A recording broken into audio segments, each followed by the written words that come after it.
এই বয়লারটা দেখতেছেন, এটা সব কিছু ওকে আছে, কিন্তু এই যে বার্নারটা, এই বার্নারটা চলতেছে না। বার্নারটা কেন চলতেছে না? এখন আমি যখন এখান থেকে এই সুইচটা দিব, সুইচটা দেওয়ার পরে এটা চালু হওয়ার কথা, কিন্তু এটা কোনো ইয়ে করতেছে না। বটমটা চাপার পরেও কোনো কাজ করতেছে না।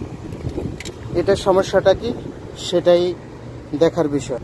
অনেক দূরে একটা জায়গায় এসেছি, এই বয়লারটা দেখতেছেন, এই বয়লারটা ঠিক করার জন্য এসেছি। বয়লারের কাজ যদি বুঝতে চান তাহলে ভিডিওটি শেষ পর্যন্ত দেখবেন। ভিডিও দেখা শেষে অবশ্যই ভিডিওটি শেয়ার করে অন্য ভাইদেরকে দেখার সুযোগ করে দিবেন।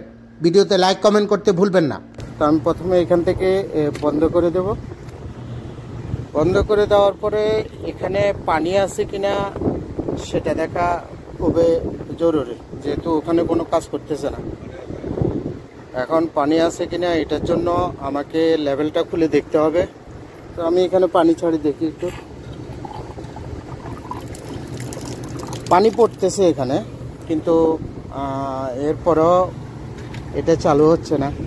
তো আমি এটা খুলবো।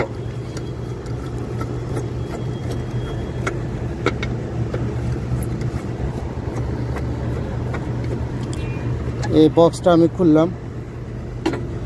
বক্সটার এই যে দুইটা যে লেভেল কন্ট্রোল আছে, আমার এই দুইটা লেভেল কন্ট্রোলে বলতেছে যে এটা পানি আছে। যদি পানি না থাকে এই লেভেলটা উপরের দিকে থাকবে। এখন যেহেতু বয়লারটা বন্ধ, তখন আমি চেক করতে পারি এটা এই উপরের দিকে থাকবে। এদিকে থাকলে পানির মোটরটা চলবে, এবং পানি থাকলে এটা নিচের দিকে থাকবে। এখন এটা নিচের দিকে আছে দোনোটা, তাহলে বোঝা যাইতেছে যে বয়লারের ভিতরে পানি আছে এবং সমস্যাটা বার্নারে হতে পারে। তো বার্নারে কি সমস্যা হতে পারে সেটা খুব ভালোভাবে দেখার বিষয়। আমি আবারও এই বয়লারটা চালু করব। এখান থেকে আমি বয়লারটা চালু করলাম। চালু করার পরে খুব ভালোভাবে দেখব।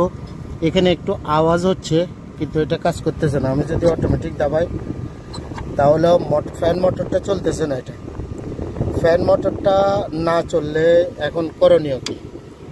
তো আমাকে দেখতে হবে। আমি প্রথমে এখান থেকে বয়লারটা বন্ধ করলাম। বন্ধ করার পরে আমি এই অটোমেটিকটা খুলে নেব। অটোমেটিকটা খুলে নেওয়ার পরে আমার এর পরের স্টেপটা হলো, এখানে যে মোটরটা আছে, যে ফ্যানটা মোটরের সাথে অ্যাড করা, এটা আমি চেক করব এখানে এটা কোনো জ্যাম আছে কিনা।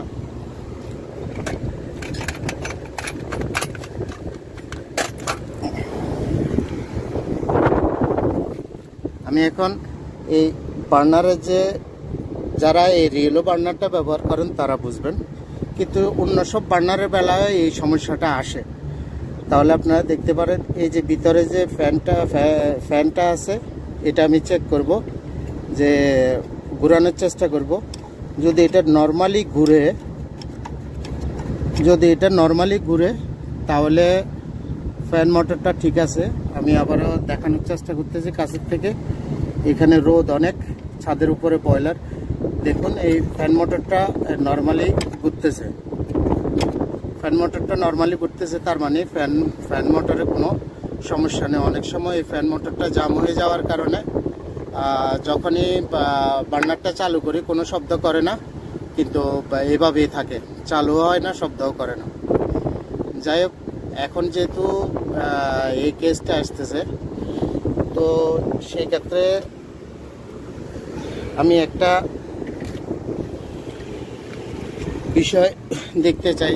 এই সমস্যার কারণে একটা সমস্যা সবচেয়ে বেশি, সেটা হলো আপনারা দেখতেছেন যে এই ফ্যান মোটরের সবগুলো ফ্যান মোটরের এই যে মোটরটা দেখতেছেন, এই মোটরের একটা ব্যাটারি ব্যবহার করা হয়, যেটাকে ক্যাপাসিটার বলে। তো এই মোটরের ক্যাপাসিটার কোনটা? এই মোটরের ক্যাপাসিটার হলো এটা। এখন আমি ক্যাপাসিটারটা খোলার চেষ্টা করব এবং এটা চেঞ্জ করে দেখার চেষ্টা করব।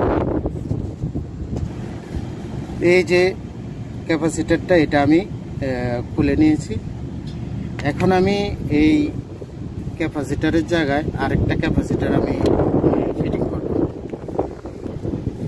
এই যে আমি নতুন একটা ক্যাপাসিটর এখানে লাগিয়ে নিলাম, দেখতেছেন। এখন আমি আবার এই যে কন্ট্রোল বক্স যেটা আছে অটোমেটিক, সেটা আমি আবার এখানে ফিটিং করব ভালোভাবে।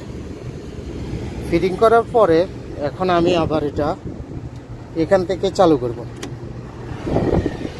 দেখুন, আপনারা নিশ্চয় আওয়াজ পাইতেছেন যে এই বার্নারটা এখন চালু হয়ে গেছে। তো অসংখ্য ধন্যবাদ।